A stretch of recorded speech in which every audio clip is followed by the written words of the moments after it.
ይህ ቪዲዮ ከ25 ዓመት በታች ለሆናችሁ በፍጹም ባታዩት ይመከራል። እግዚአብሔር ሆይ አቅቶኛል፣ ድረስልኝ።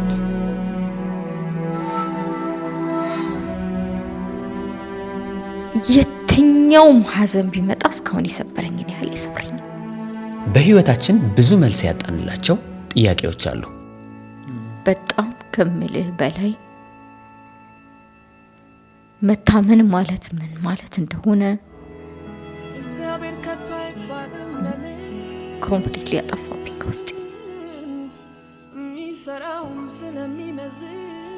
የመታኝ ምት አቁስሎኝ ብቻ አይደለም ያለፈው፣ ሰብሮኝ ነው ያለፈው።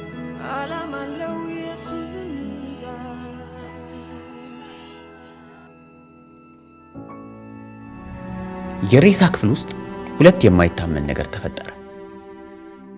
ከዛ ጊዜ ጀምሮ ህይወቴ ድብልቅልቅ ወጣ።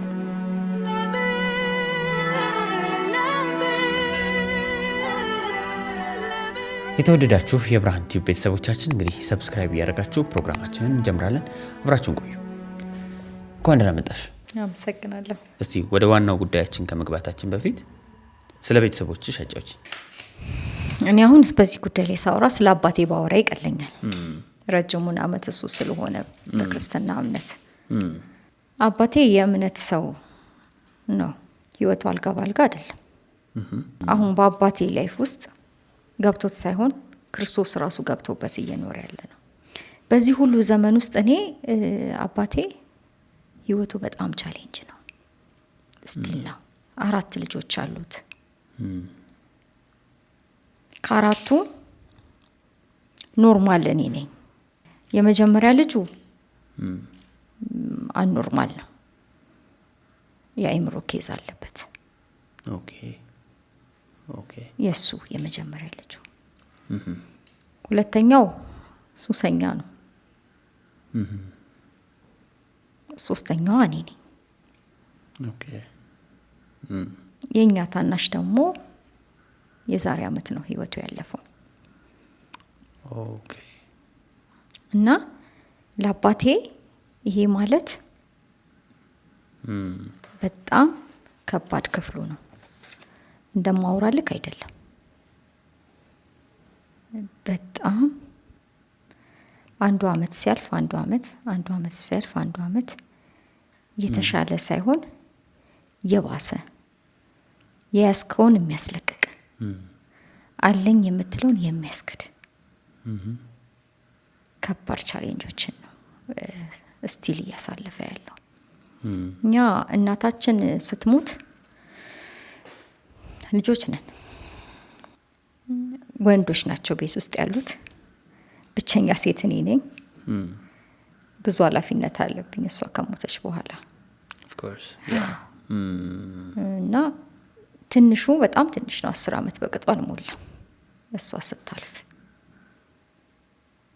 በቃ ከዛን ጊዜ ጀምሮ ቤት ውስጥ ምን ልበልህ፣ ይሄ እጅ በእጅ ውጊያ ታውቃለህ አይደል? እያንዳንዱ ነገር እጅ በእጅ ውጊያ ነው የሚመስለው። ኦልሞስት አሁን ወደ 25-26 ዓመት ይሆናታል እሷ ካረፈች። ዛሬ ጌታን ዛሬም ያመልከዋል ብዬ ስልህ ህይወቱ አልጋ ባልጋ አይደለም። ስቲል ነው የለቅሶ ዘመኑ ነው። ስቲል ነው የሀዘን ዘመኑ ነው። ስቲል ነው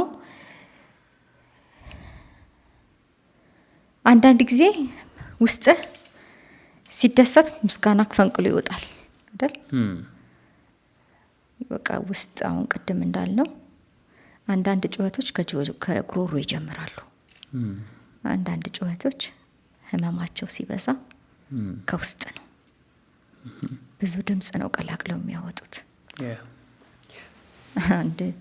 አንድ ሙዚቀኛ ቮካል ስራ ብለህ ስትለው የተቀላቀለ የተደበላለቀ ነው አይደል? እንትኑ የሚያወጣው ስትሬት እስኪሆን ድረስ ድምጹ እስኪስተካከል ድረስ ጎርናናውም ሰላላውም ድምጽ አብሮት ይወጣል።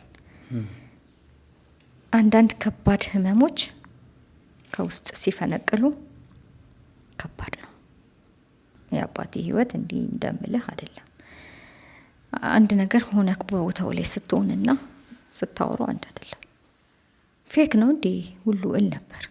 እኛ ቤት እየሆነ ያለው ነገር እግዚአብሔር ከብሮበት ነው ወይስ ለምን እንደ አባት ፕሮቴክት አላደረገንም? ወይስ እንዲህ ይላለው አሁን በክፎች አትቅና ይላል የእግዚአብሔር ቃል። ግን ደግሞ ፈለክም አልፈለክም ታያለ፣ ዙሪያን ታያለ፣ ያስገድዳል። ጓደኞቻችን፣ በዙሪያችን ያሉ ሰዎች ተመሳሳይ ማንነት ላይኖርክ ይችላል። ግን ለምን እነሱ ሰክሰስ ሆኑ? የጸሎት መልሱ ምንድነው? እኔ እንደነገርኩ አባቴ በጣም የጸሎት ሰው ነው። ደከመኝ አያውቅም። እኛ ተኝተን እሱ ጸሎት ቤት ነው። ዴይ ቱ ዴይ ነው የምልህ። ከዛም መጥቶ በቃ ሪል ላይፉ በቃ የኖረ ነው። ግን እያጨደ እጁ ላይ እየገባው ያለው ነገር ለምን እግዚአብሔር የሆነ ብሬክ ታይም ይባላል። እውነቴን ነው። ለምን የለም? እኛ ቤት ለምን የለም? የጸለየው ጸሎት የት ሄደ? ከኛ ቤት ኩን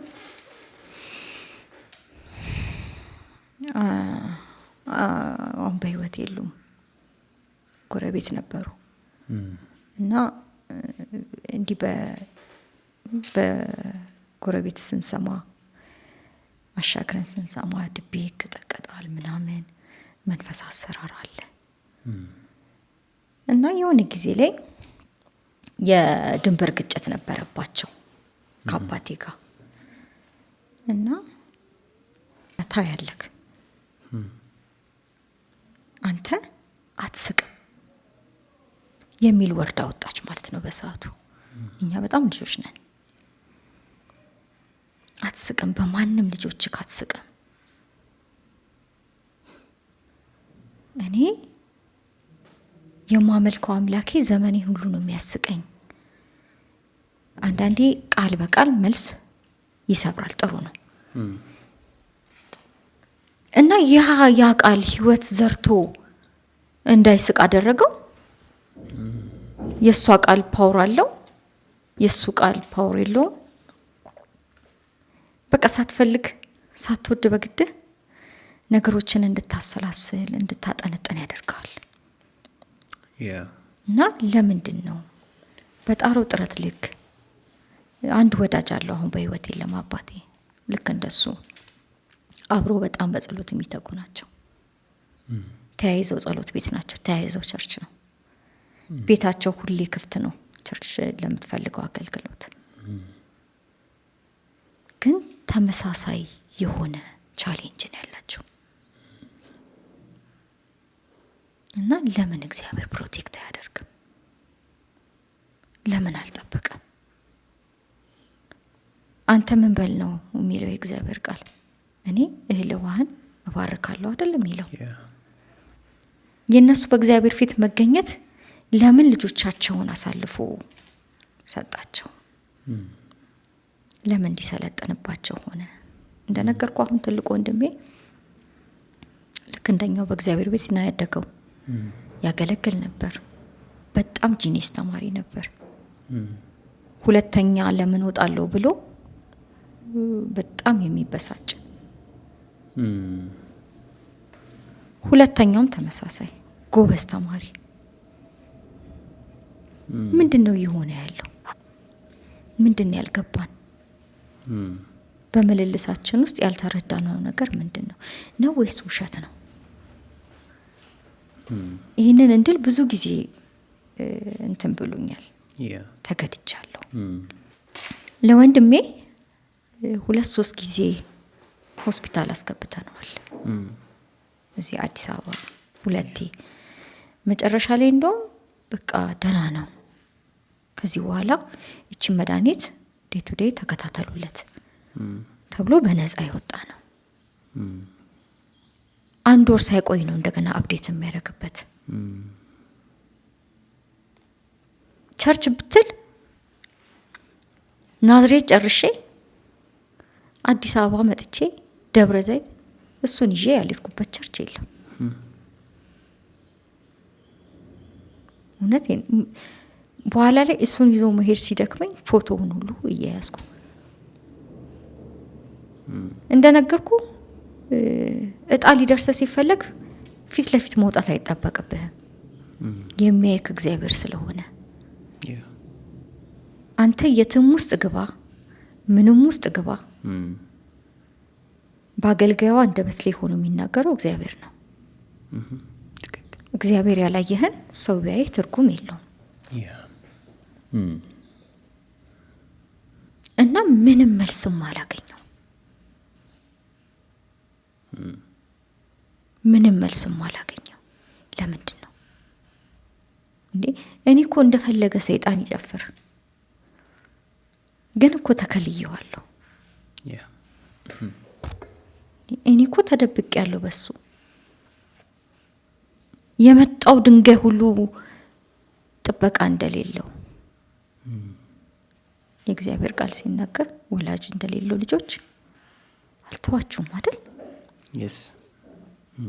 ወላጅ እንደሌለው የመጣው ሁሉ እያጋጨ የሚወረወረኝ ከሆነ እኔ አሁን እንደዛ አይነት ስሜት ሁሉ ተሰምቶኝ ነበር። ትልቁ እንዳለ ሆኖ ሁለተኛውም እንዳለ ሆኖ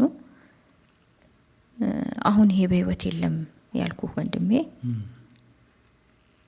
በጣም ስትሮንግ ምን ልበል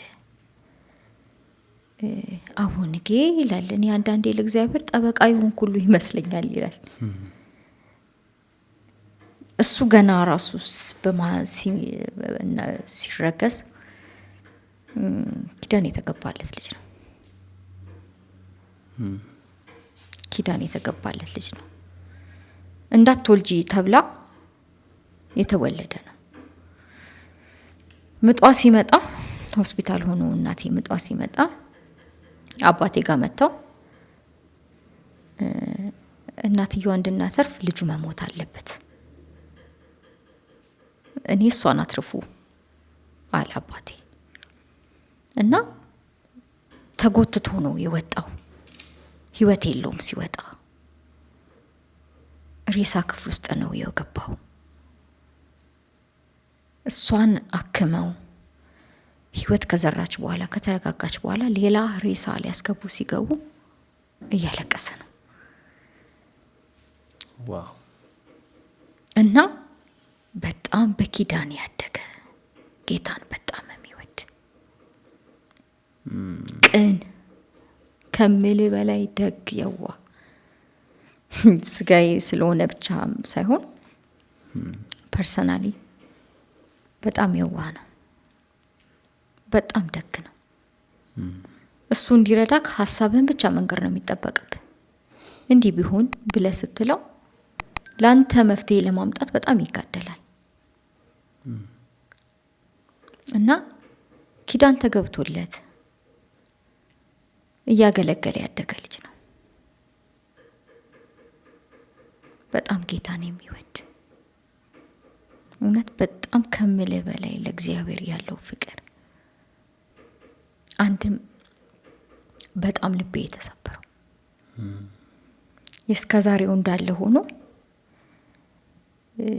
የስከዛሬው የመጣው ስለ ወንድሞቼ ምናምን ያለው እንዳለ ሆኖ ፐርሰናሊ የምንመካከረው እስቲ እኔ እንዲላርክ አንቺ እንዲያደርጊ ብለን የምንመካከረው። እንደነገርኩ እሷ እናታችን ስታልፍ በጣም ልጅ ነው። እኔ እህቱ ብቻ ሳልሆን እናቱም ነኝ። ልጅነቴን በሱ እናትነት ውስጥ ያሳለፍኩ ዋጋ የከፈልኩበት በጣም ቅርቤ ከምልህ በላይ ቅርቤ ግን ህይወቱ እጅግ በጣም ስትሮንግ በቃ ምን ልበል በጣም ከባድ ሰይጣን እጁ ላይ ያለውን ለማስጣል ታጥቆ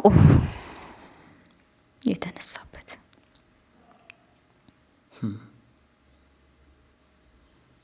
ከባድ ጌታን ይወዳል ብዬ ስለ እንዲቀልድ አይደለም። ቀን ሙሉ ጊዜውን የሰዋለት እኔ ስለሱ ምን ልንገር? ግን ሪዛልቱ ከባድ። ሰይጣን ሸረሸረና ወደ ራሱ መስመር ውስጥ የሚለፋ ልጅ ነው። በጣም የሚለፋ ህይወትን ለማሸነፍ የሚለፋ በእግዚአብሔር ላይ ያለው ትምክት ምንም ከባድ ነገር አረ እግዚአብሔር መልካም ነው ብሎ የሚያሳልፍ እኔ የረጅም ጊዜ ጸሎቴ ጾም ጸሎት አደርግ እግዚአብሔርን ስለምነው ስለ ትንሹ አይደለም። እሱ ከኔ የተሻለ መንፈሳዊ እንትንነት አለው። በጣም ቅርብ ነው ለእግዚአብሔር እና ስለ ወንድሞቼ ስለ አባቴ ይሄ ዘመን መቼ ነው የሚያልቀው? ይሄ ዘመን እንዴት ነው የሚያልፈው? ይሄ ዘመን እንዴት ነው የምንሻገረው? እኛ ቤት የልልታ ድንኳን የሚዳኮነው መቼ ነው? በዚህ ሁሉ ጥያቄ ውስጥ ያለው በሚያሳዝን ሁኔታ ነው ህይወቱ ያለፈው። ስብራቴ እንደምልክ አይደለም፣ እንደማውራለህ አይደለም። እንክትክትን ያደረገኝ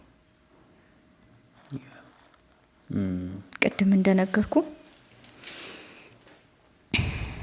አንዳንድ ፈተናዎች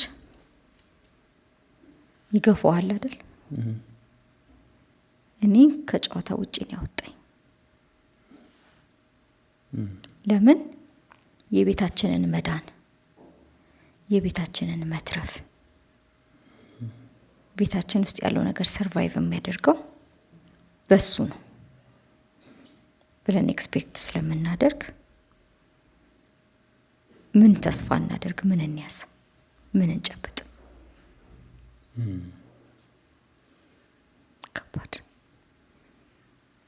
ከባድ ነው። አንዳንዴ እድል ይሰጣል እኮ አይደል? እድል ይሰጣል።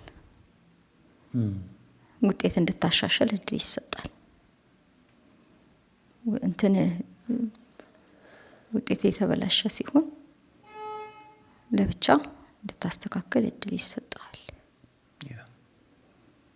ያው እንዳልኩ በጣም ራሴን ኮንትሮል ለማድረግ እየሞከርኩ ነው። በጣም ይቅርታ።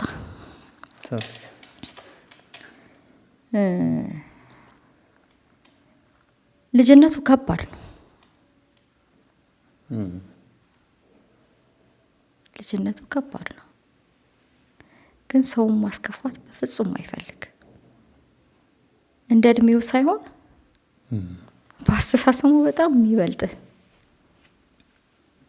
እና ሁሉን ተውኩና በቃ እግዚአብሔር በእኛ ቤት ጨክኗል ብዬ እንድል አደረገኝ።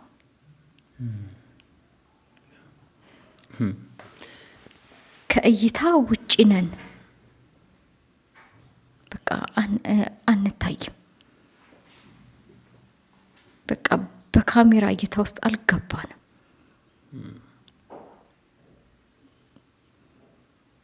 በቃ የሱ ኦፍ ኮርስ ወደ ጌታ መሄድ እኮ ለኛ መታደል ነው። ከዚህ ምድር ምንድነው ትርፋችን? እኛ ለምናውቅ ለምናምን ክብራችን ትርፋችን ክርስቶስ ነው። ከሱ ጋር መኖር ነው ለኛ ትርፋችን። ግን የምንሄድበት መንገድ ደግሞ ከባድ ነው። ስፔሻሊ ሩጫህን ሳትጨርስ የተገባልህን ኪዳን ሳትኖር እና እኔ የሚገርምህ ህይወቱ እስክታልፍ ድረስ በጣም እጠብቅ ነበር።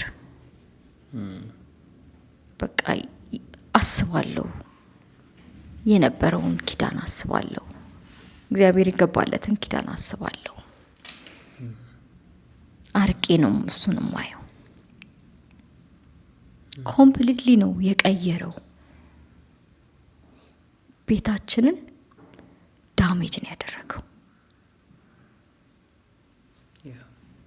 የምንሄድበት መንገድ ይወስነዋል።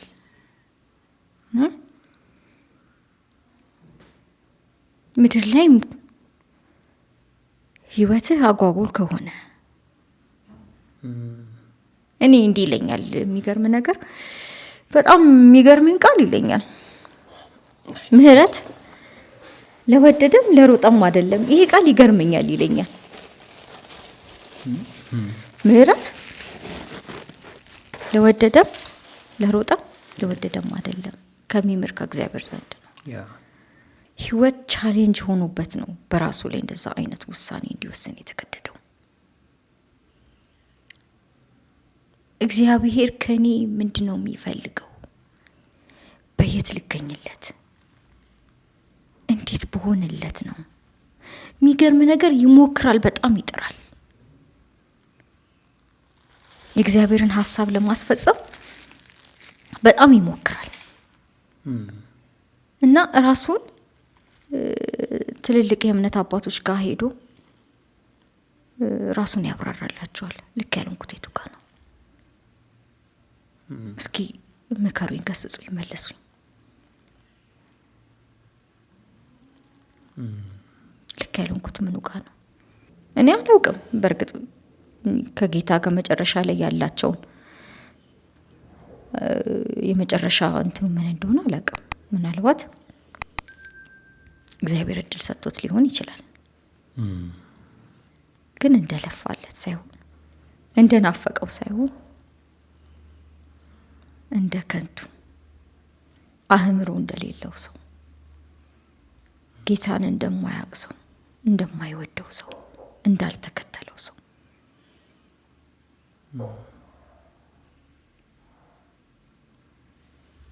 እና ብዙ ጊዜ ለምን እግዚአብሔር እለዋለሁ።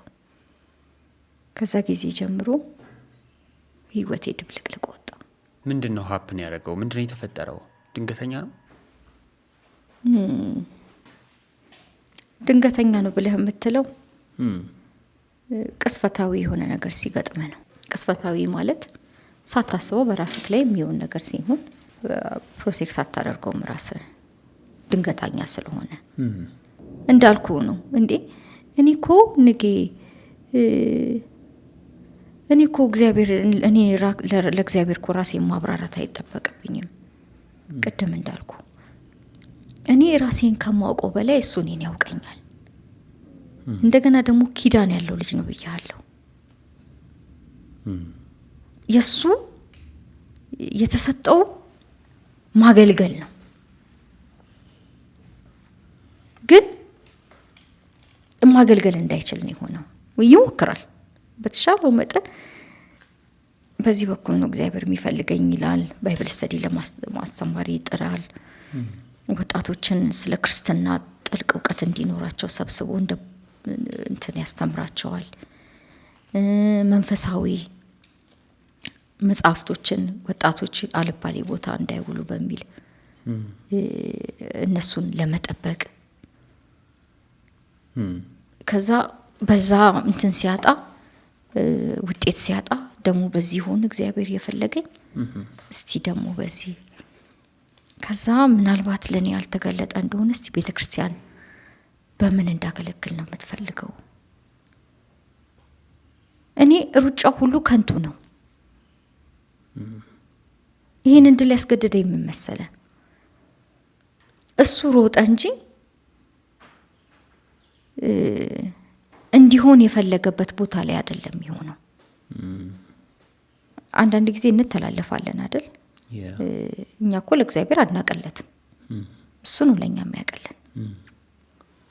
እኛ በጣም እግዚአብሔርን እናገለግለዋለን ብለን እንትን የምንለው ነገር ምናልባት እግዚአብሔር በዛ ላይ ሆን ይችላል የሚጠብቀን። ግን ደግሞ ለጠየቀ ሰው መልስ አለው። ይሄ ልጅ ይጠይቃል። ቤት ልሰማራ እግዚአብሔርን ቤት ብሄድ ያስደስተዋል የሚል ጥያቄ አለው። ለምን እግዚአብሔር በዚህ ልክ ዝም አለው? እኔ ዛሬ ለመድረሴ እግዚአብሔር ይዞኝ ነው። ወልዶ መካን የሆነው ምን ቢያደርግ ነው? አባቴ እየተከፈለው ያለው ነገር ምንድነው? ማብቂያ ዘመንህ ምስጋና ሊሆን ሲገባ ያግዘኛል የሚለውን ልጁን መቅበር፣ በ95 ዓመት እድሜክ ልጄን ብሎ መቅበር ምን ያህል ከባድ ነው?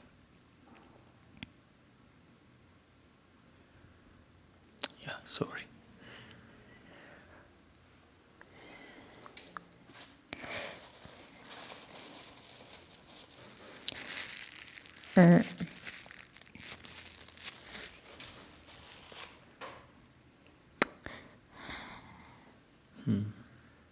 አሁን እሱ በማን ነው የሚጽናናው? እኔ አምላክ ብለህ ብትለኝ ከእግዚአብሔር ውጭ አምላክ አላውቅም። እድገቴም ነው የመጣሁበት ፋሚሊም ጭምር ይሁን። እሺ አንዳንድ ጊዜ እኮ በጣም መጥፎ ይሻላል ትላለህ። ከላይ እስከ ታች ስታይ ይሁን በሱ ልጽናና ብሎ እንኳን እንዳይል። ይሄ ምልህ ወንድሜ በጣም አባቴን ይረዳዋል። በጣም የሚሰራ የሚለፋ ልጅ ነው። በጣም መቀመጥ የማይወድ 30 ምናምን አመቱ እንኳን በቅጡ ሳይዘው ነው። ግን ያማል። ተስፋ ያደረገው ምርኩዝ ነው ያለው ልጁን ቆሞ መቅበር በጣም ያማል። አንድ አይደለም፣ ደጋግሞ ነው የሞተው። ደጋግሞ አሁን ያ የእምነት አባት ነው ያልኩ ብቻውን ነው። ብቻውን ሺህ ጊዜ ጠንካራ ብትሆን ያቅታል፣ ማጉረምረም ትጀምራለህ። ይኖረኛል ብለህ ያልከው ከእጅግ ሲጠፋ ታጉረመርማለህ። አሁን እኔ ስለሱ ማንን ነው በቃ ይሄ እግዚአብሔር አንተ ትከብርበታለህ። አባቴ በዚህ እድሜው አንገቱን መድፋቱ፣ ወልዶ መካን መሆኑ፣ ስለ አንድ ልጅ አይደለም፣ ስለ ሁለት ልጅ አይደለም፣ ስለ 3 ልጅ ማልቀስ በቃ ይሁን። እኔ ያኔ እንደነገርኩ ከዚህ ከትንሹ ጋር ሆስፒታልም ስንሄድ ይዘው የምንሄደው አብረን ነው። ቸርችም ሰፖርት እንደራረጋለን። አሁን ባዶ ሜዳ ምን ያህል ከባድ እንደሆነ እኔ ቅድም እንዳልኩክ እግዚአብሔር ቤት ማደጌ፣ እግዚአብሔርን አውቄ ማደጌ፣ ሌላ እንዳላውቁኝ ማደጌ ጠቅሞኛል። ምክንያቱም ከባድ ምት ነው። ከባድ ምት ነው። እኔ የጠየቅኩት ሌላ፣ እግዚአብሔርን የለመንኩት ስለ ሌሎቹ ነው። ይሄን ቆሞ አፈር ማልበስ በጣም ከባድ ነው። ጌታ ባይኖረኝ እኔ እለዋለሁ እኮ አንተ ባትኖረኝ እኮ እኔ ምን ሆን ነበር? እቺ የአንድ አመቷ ጋፕ እንኳን አንተ ባትኖረኝ እኔ ማን ነበርኩ?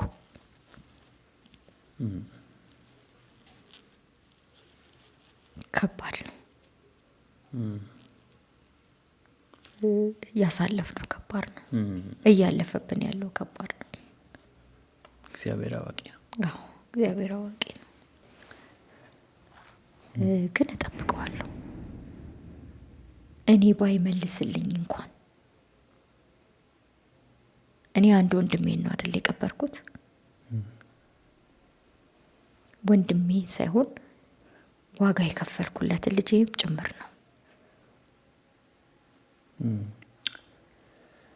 ግን እስቲል አባቴ በዚህ አይነት ሁኔታ እንኳን ቢሞት፣ ወንድሞቼ በእንደዚህ አይነት ሁኔታ እንኳን ባጣቸው እሱን አምላኬ ከማድረግ እኔ ወደኋላ አልልም። ለምን መሰለህ? እዛኛው ቤት ብወድቅ አሁን እኮ እጽናናለሁ። አሁን የትኛውም ሐዘን ቢመጣ እስካሁን የሰበረኝን ያህል አይሰብረኝም።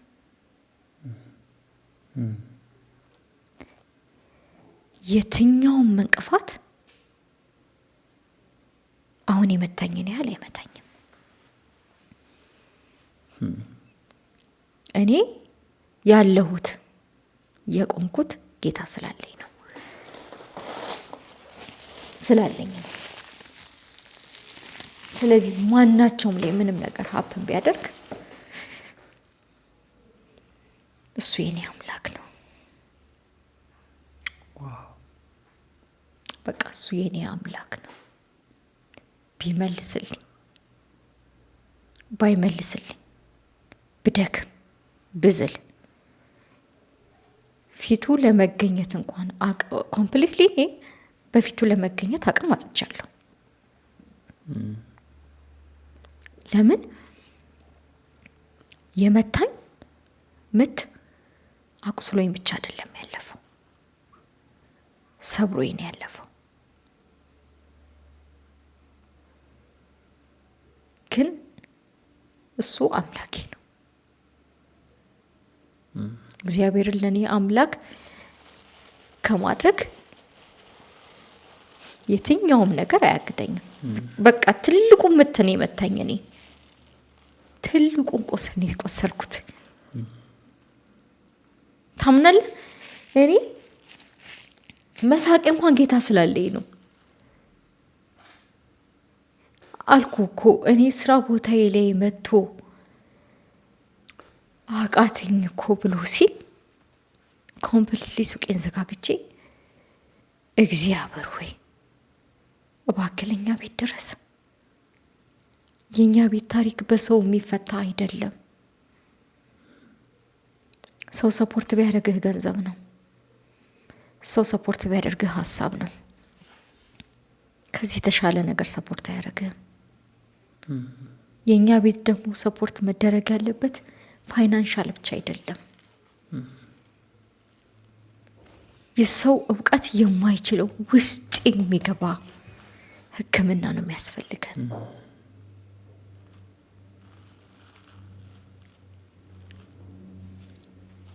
በሰው ሚድን አይደለም።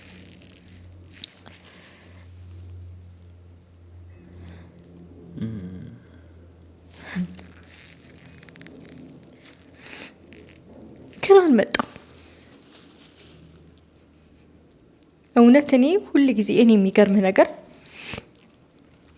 ይሄ ነገር ሀፕን ሊያደርግ ከ1 ዓመት በፊት ጾም ጸሎት ገባው። በእግዚአብሔር ፊት ነው መነግር።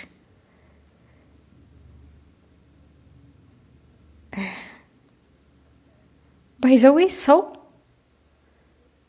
አይቶ ማንነትን ነው የሚፈርደው። ውስጥህን የምታውቀው አንተ ነህ።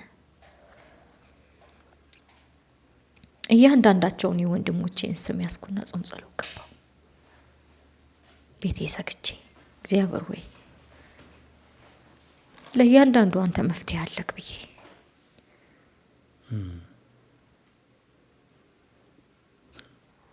ጸሎቴን መልስ አላገኘም። የሚያጽናናም አይደለም። ባይዘዌ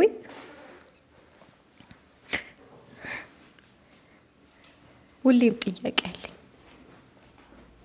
ቢመልስልኝም ባይመልስልኝም። ስላልመለሰልኝ አልተውም።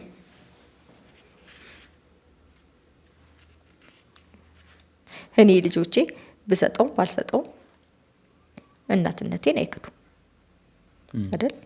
የፈለገ የተሻለ ነገር እንኳን ሰው ቢሰጣቸው፣ የተሻለ ህይወት እንኳን ሰንበዲ ቤት ሄደው ቢያገኙ እናትነቴ ይፋቃል። ዳትማች እግዚአብሔርን አምላክነት እኔ ውስጥ ያለው ቪዥን ይሄ ነው። እጠብቃለሁ፣ እስኪመልስልኝ እጠብቃለሁ። ለምንድን ነው እንዲህ የሆነው? ለምንድን ነው መፍትሄ የጠፋው? እኛ ቤት መዳን በሌላ አይደለም። እኛ ቤት መዳን በሰው አይደለም። የእኛ ቤት ፈውስ ሰው እጅ ላይ አይደለም። የእኛ ቤት መዳን ሰው እጅ ላይ አይደለም። የእኛ ቤት መዳን ከራሱ ከምንጩ ነው፣ ከእግዚአብሔር ነው። ግን እግዚአብሔር መልካም ነው። እኔ በምን እንዳዳነኝ በምን አውቃለሁ? ገብቷል። እኛ የምናውቀው እኮ እንዲህ ሲመታን ላለው ነገር ነው። ሳይመታን በፊት የዳነውን ነገር ስላላየን ነው። ግን ይሄ ገባኝ ዘግይቶ ነው። እውነትም አንተ ለእኔ መልካም ነህ። ዛሬ የምምለው እሱን ነው። የመታኝ ከባድ ድንጋይ ቢሆንም፣ አሁን ያለሁበት ሁኔታ ከባድ ቢሆንም፣ ስለ ነገም እርግጠኛ ባልሆንም እግዚአብሔር መልካም ነው። የእሱን መልካምነት ምንም አይሽረው፣ ምንም አይለውጠውም። ለእኔ ያዋጣኛል፣ በጣም ያዋጣኛል። አንተ መልካም ነህ ብዬ እግዚአብሔር ላይ ዲፔንድ መሆኔ በጣም ነው የሚያዋጣኝ። እንክትክቴ እንኳን ወርቆ እንኳን አሁን ብሰበር ለእኔ የሚያዋጣኝ አንተ መልካም ነህ። አሁን ላይ ባልበረታ እንኳን አሁንም ጥያቄ ውስጥ በሆን እንኳን ለእኔ ያዋጣኛል። ህይወት ይቀጥላል። ባይዘዌ ወንድሜ ሞቶ በሳምንታት ውስጥ ከሁለት ቀን በኋላ አባቴ ጋር እንዲቁጭ ብዬ አረ በረደኝ፣ እስቲ ሹራብ አምጡልኝ። ራሴን ስታዘበው ነው። በረደኝ፣ ሹራብ አምጡልኝ ብዬ ሹራብ ለብሼ እራት ስንበላ አይገርምም አልኩ። ማለት የፈለገ ጥልቅ ፍቅር ቢኖረን ለዛ ሰው የፈለገ ብንራራ ህይወታችንን መኖር ማቆም አንችልም። ከዛ እንዲያልኩ አንተ ግን አልኩኝ ጥልቅ ፍቅሩን አሳየን። ሞቶ የፍቅሩን ጥልቅ ስለኔ የከፈለው ዋጋ። ስለዚህ እንዲያልኩኝ እኔ ወንድሜን በመወደው ልክ አንተ አይደለም እኔን የምትወደኝ። የተሻለ መውደድ አለ ካንተ ጋር። አዎ አሞኛል፣ አዎ ደክሞኛል፣ አዎ አቅቶኛል፣ አዎ ተሰብሬያለሁ። እስቲናው እንደተሰበርኩ ነው። ግን አልኩት እኔ እሱን መውደዴ ተከትየው እንዲሄድ አላደረገኝም። ህይወቴን ቀጥያለሁ። በረደኝ፣ ለበስኩ፣ በላው፣ ጠጣው። ህይወት ቀጥሏል። እስቲል አሁንም አለው። የዘላለምን ሞት የዘላለምን ህይወት የሰጠኝ እሱ ግን ሞቶ ነው። ሞቴን ሞቶልኝ ነው። ታዲያ ያዋጣኝም ያዋጣኛል። ያነከስኩ እንኳን ቢሆን እሱን መከተል ያዋጣኛል። አልፈልግምም። እንኳን አላወቅኩ ጌታን፣ እንኳን አላወቅኩ፣ እንኳን ሌላ ህይወት አልኖረኝ፣ እንኳን የባከነ ዘመን አልኖረኝ፣ እንኳን የምጸጸትበት የእድሜ ልክ አልኖረኝ። ወይኔ ይህን እድሜ እኮ እንዲህ ቢሆን ኖሮ እኮ ብዬ የምለው ለልጆቼ ሁሌ እላቸዋለሁ። እኔ የባከነ ዘመን የለኝም። እኔ አንድ ቀን እንኳን እንዲህ ያደረኩ ብዬ የምለው ዘመን የለኝም። እንኳን ይሌለኝ እውነትም እግዚአብሔር መስመሬን አስምሮልኛል። እኔ ራሱ ይገርመኛል እኮ እኔ እላለሁ ወንድሞቼ እንዲህ ሲሆኑ እኔ ምን አድርጌ ምንም እኮ ያዋጣሁት ነገር የለም። ዛሬም እኔ እሱ ቤት መኖሬ እንደ ፐርሰናሊቲን እኮ አይቶ አይደለም ጉቦ ከፍያ አይደለም አይደል? ግን በቃለሁ እማቀው ምንድነው ልጆች ሆነን ገና ሊሳለው ብላቴና ልቤ በቲቪ ሳይሞላ አንተን መፍራት ኋላ ድጌብህ እንዳላስቸግር ብለን ያ የልጅነታችን ሳይገባኝ ሳለቅስ ዘምሮ የነበረው ኪዳኑን ጠብቆ እኔ ሳልበስል ከቻልኩ እየሮጥኩ ካቃቴን በንፉቅቄ ልከተል እኔ ያልያዘ ካንተ ያዘኝ ብዬ ባልገባኝ ዘመኔ ላይ የጠየኩት ተይዣለሁ። ይዞኛል። መያዙ ያዋጣኛል። በሱ ቤት መሆኑ ያዋጣኛል። ያለው ሁሉ አሁን ላይ ምንም ባይኖር ትርፋለኝ ይሄንን መነዝሯለሁ ብዬ የምለው እንኳን ባይኖር ለኔ ኢየሱስ አዋጪ ነው። ያዋጣኛል። የእውነቴን ነው። እኔ በዚህ አጋጣሚ ደክመው እንደኔ አቅቷቸው ጉልበታቸውን ሉዝ አድርገው አለማሰስታቸው ወይም ደግሞ አጓጉቷቸው ሊሄዱ እስከ ቁስላቸው እስከ ስብራታቸው እስከ ማነከሳቸው እግዚአብሔር ቤት መሆን ያዋጣቸዋል። ባይዘዌ ሺ ጊዜ ባክ ብታደርግ እግዚአብሔር ቤት ባክ ብታደርግ ይሻላል። የእውነቴን ነው። እንዴት ያ ማለቴ ነው። ባክ አድርገህ የሆነ ቦታ ላይ ቁጭ ብለህ ራስን ከምታታልል እያመመህም ቢሆን እስከ ጉድለትህም ቢሆን እግዚአብሔር ቤት መምጣት ይሻላል። አለው ኪዳን አለው እለት በለት የሚቀረፍልህ። ሰይጣንም እኮ ደፍሮ እንትን አያገኝም። ገብቷል? አንተ ስትፈቅድለት ነው። አሁን እኔ ላንተ ዝግጁ ነኝ ና ስትለው ነው ሰይጣን ባንተ ላይ ስልጣን ያለው። ዛሬ በወንድሜ ላይ ይሄ ነገር ሀፕር ያደረገው ኦፍ ኮርስ እኔ ለምን እግዚአብሔር ፕሮቴክት አላደረገም ነው እንጂ በትክክል መንገድ ከፍቶለት ነው። እንዳልኩ ነው ቀስ በቀስ ባለመጸለይ የሚመጣውን ለውጥ ከራሱ ጋር ሲያለማመደው የተሻለ መስሎክ ምን ትላለህ? የዕለት እንጀራ ለመድፈን ስትል ያልተሻለውን ነገር ትመርጣለህ። ሰይጣን የመጨረሻው ፔናልቲ ቅጣቱ እሱ ስለሆነ እኔ በአንድ እግሬ እያነከስኩ እግዚአብሔር ቤት መሄድ ያዋጣኛል። ለዛሬ ቢያድነኝም ባያድነኝም ነገ ምን እንደሚፈጠር እንኳን ባላውቅም እስካሁን የተፈጠረው እንኳን ብዙ ቢሆንም በጣም አዋጭ ነው ለኔ። ዋው አዋጭ ነው። በእጁ መያዝ ያዋጣኛል።